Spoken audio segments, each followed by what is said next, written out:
నిన్న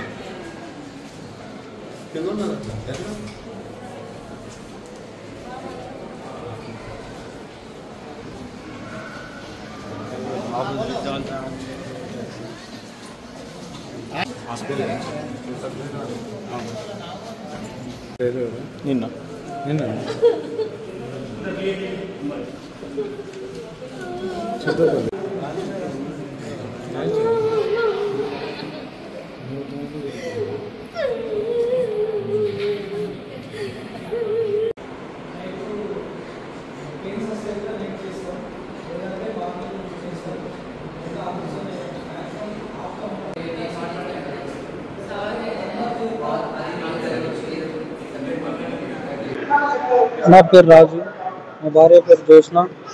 సుద్దపల్లి గ్రామం మాది, మండలం పేడపల్లి, జిల్లా జైత్యాలు.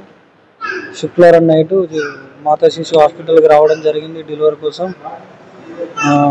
10:52 డెలివరీ జరగడం జరిగింది.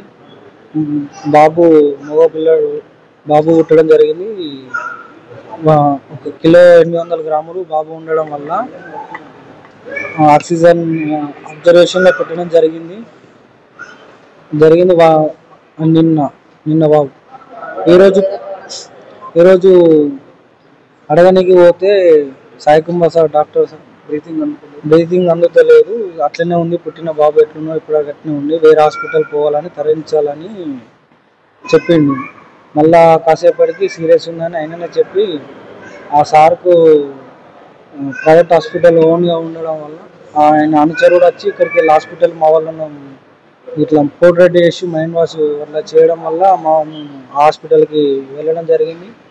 సారు మళ్ళా గంట తర్వాత వచ్చి ట్రీట్మెంట్ చేసిన తర్వాత ఖర్చు ఎక్కువ అవుతుంది, మీతో స్తోమత అయితే ఇట్లా వేయించండి, లేదంటే కరీంనగర్ గవర్నమెంట్ హాస్పిటల్కి రాస్తానంటే అతను స్తోమత లేదని చెప్పడంతో డాక్టర్ నిర్లక్ష్యం వల్ల నా కొడుకు చనిపోవడం జరిగింది.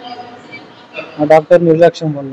అదే ఆయన కొడుకుకు ఆయన బిడ్డకి ఏమన్నా ఇదే ఇట్లా నిర్లక్ష్యం చేస్తాడు ట్రీట్మెంట్, అసొంటి డాక్టర్కి ఉద్యోగం ఇవ్వకూడదని గవర్నమెంట్ హాస్పిటల్లో కోరుకుంటున్నాను.